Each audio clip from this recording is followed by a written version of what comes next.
DElEd online class में आप सभी विद्यार्थियों का स्वागत है। इस वीडियो में क्लास 10 साइंस केमिस्ट्री से लेकर आ रहे हैं साबुन एवं साबुनीकरण।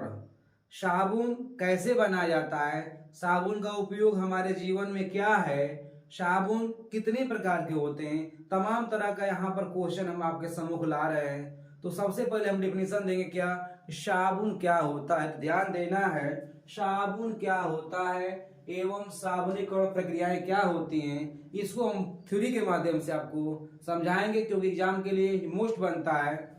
तो साबुन क्या होते हैं, उच्च अणु भार वाले ऊंच ऊंच अणु ऊंच अणु भार ऊंच अणु भार वाले ऊंच अणु भार वाले मोनो कार्बोक्सिलिक अम्लों के मोनो कार्बोक्सिलिक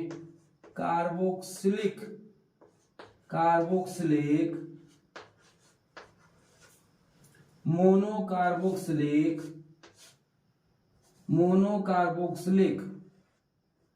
अम्लों के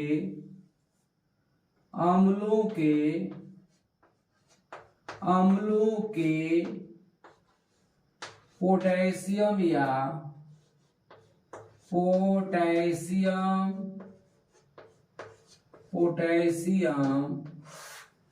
या सोडियम उच्च अणु भार वाले मोनो कार्बोक्सिलिक अम्लों के पोटेशियम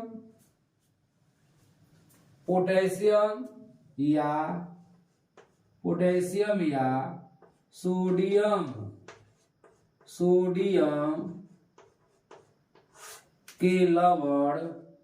के लवण साबुन कहलाते हैं। के लवण साबुन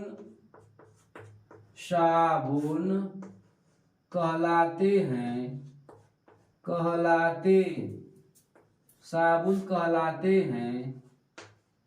ध्यान देना, ये डिफिनेशन है साबुन किसे कहते हैं।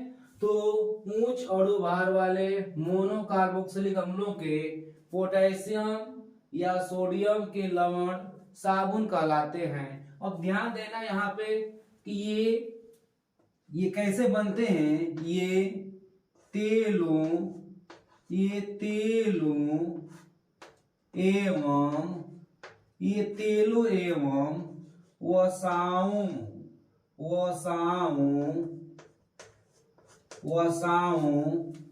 के क्षारीय जल अपघटन से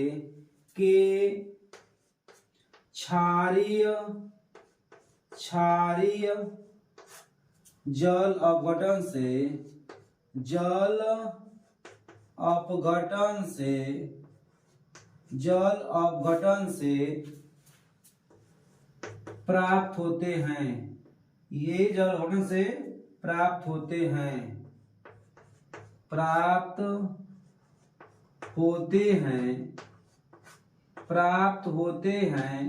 ये रहा क्या साबुन का डिफिनेशन हुआ।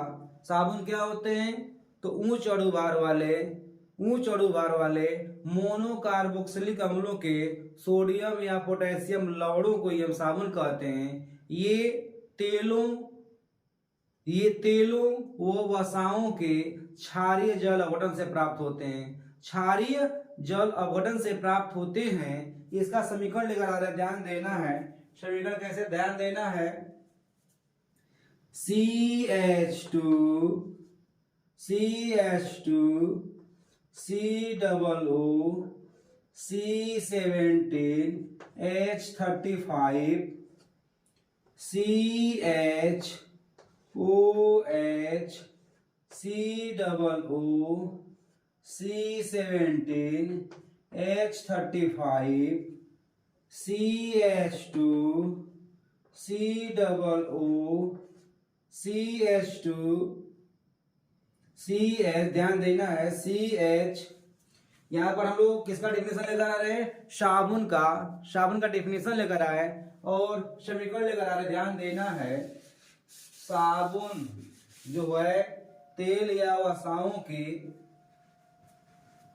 तेल या यहाँ पर ध्यान देना है CH3OC17H35 CH2COOC17H35। यहाँ पर हमको लेना है क्या, ध्यान देना है 3NaOH, ध्यान देना है 3NaOH। इसका नाम क्या है, स्टीयरिन है, स्टीयरिन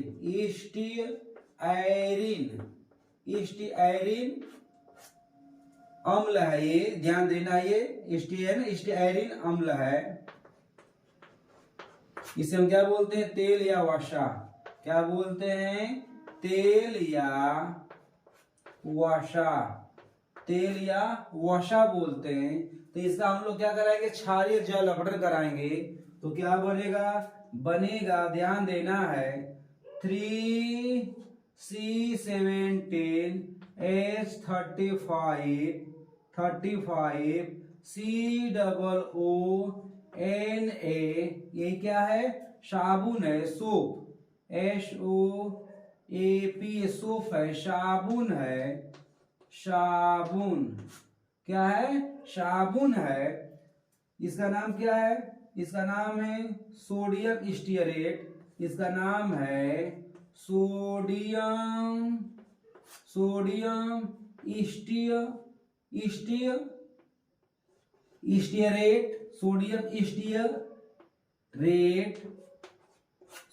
स्टीयरेट। और प्लस क्या बनेगा, ग्लिसरॉल, CH2OH ये क्या है, ग्लिसरॉल है, ग्लिसरॉल है ये। तो ये हमारा क्या है, ध्यान देना है एग्जाम के लिए समीकरण को, क्योंकि केमिस्ट्री में इक्वेशन का बहुत वैल्यू होता है, इंपॉर्टेंट वैल्यू होता है। इसीलिए हमको इक्वेशन को बिल्कुल सही ढंग से लिखना है, सही क्रम में लिखना है। तो यहाँ पर ध्यान देना है, यहाँ से हमको ये पार्ट अलग कर देना है।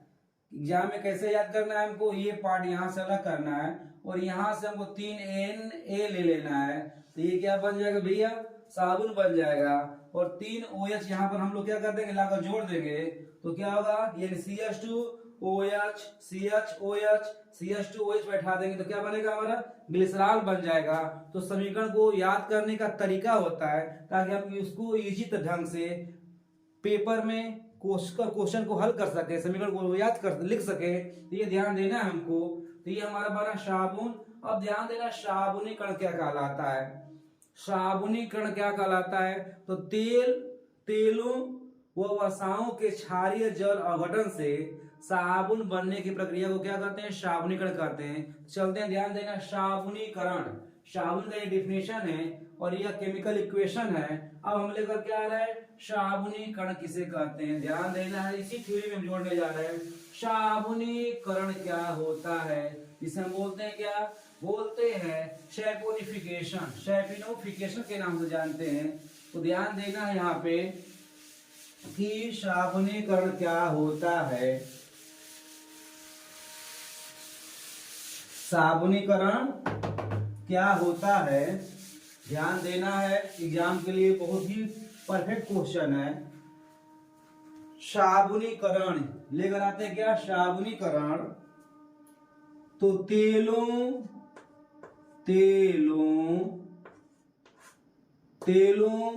व वसाओं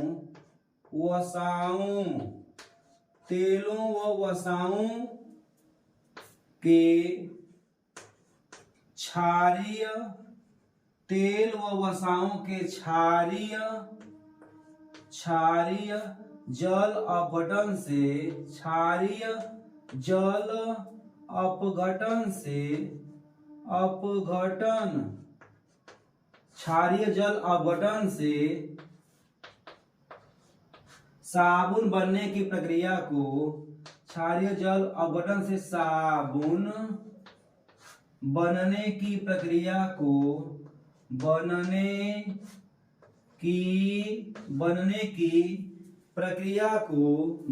की प्रक्रिया को साबुनीकरण कहते हैं। प्रक्रिया को साबुनीकरण कहते हैं। तो ये रहा हमारा क्या साबुनीकरण का डेफिनेशन रहा। तेलों व वसाओं के क्षारीय जल अपघटन से साबुन बनने की प्रक्रिया को क्या कहते हैं, साबुनीकरण कहते हैं या सैबुनिफिकेशन कहते हैं। अब ध्यान देना कि साबुन के प्रकार साबुन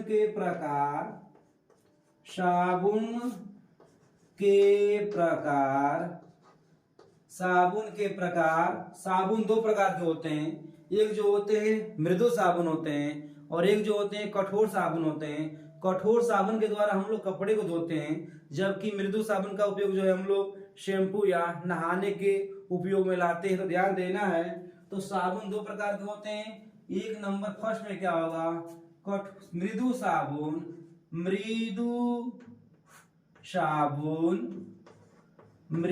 साबुन और नंबर 2 होगा कठोर साबुन।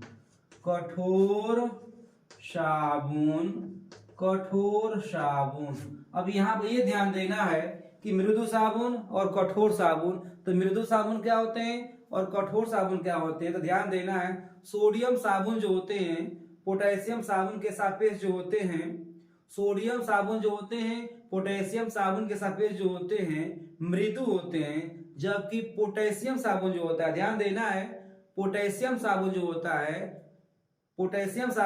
है सोडियम साबुन के सापेक्ष क्या होता है, मृदु होता है, जबकि सोडियम साबुन जो होता है पोटेशियम साबुन के सापेक्ष क्या होता है, कठोर होता है। तो साबुन दो प्रकार के होंगे, ध्यान देना है। अब यहाँ पर जो साबुन की कठोरता होती है या मृदुता होती है, वो किस पे डिपेंड करता है, तो कार्बोक्सिलिक अम्लों पे निर्भर करता है। यदि कार्बोक्सिलिक अम्ल जो है असंतृप्त है, क्या है, अगर असंतृप्त है तो वह साबुन कैसा होगा, वह साबुन निश्चित तौर से कैसा होगा, कठोर होगा। लेकिन यदि साबुन में कार्बोक्सिलिक अम्ल क्या है, संतृप्त रूप में है, तो वह साबुन कैसा होगा, मृदु होगा। और मृदु साबुन का उपयोग जो होता है हम लोग कहाँ पे, शैम्पू या शेविंग क्रीम में डालते हैं, शेविंग क्रीम में उपयोग होता है। तो ध्यान देना है।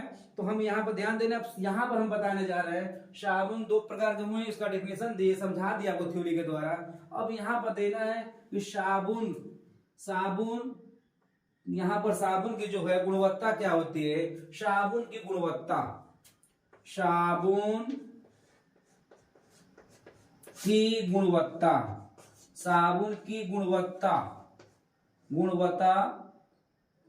साबुन की गुणवत्ता यानी ये अच्छे साबुन की क्या पहचान है, गुणवत्ता क्या होती है, ध्यान देना है। तो अच्छे साबुन जो होते हैं, अच्छे साबुन में जो होता है जल जो होता है, यानी अच्छे साबुन में जल की मात्रा जो है 10% से अधिक नहीं होना चाहिए। अच्छे साबुन में जल की मात्रा जो है 10% से अधिक नहीं होना चाहिए। दूसरा नंबर, साबुन में क्षारों का उपयोग नहीं होना चाहिए, क्योंकि क्षारों के द्वारा जो होता है हमारा स्किन, त्वचा और कपड़े के रेशों को क्षति पहुंचती है। अतः साबुन में क्षारों का उपयोग नहीं होना चाहिए। नंबर 3 में क्या लिखते हैं हम लोग गुणवत्ता में, कि साबुन में जो होता है, ध्यान देना है, साबुन में चिकनाहट और कोमलता होनी चाहिए।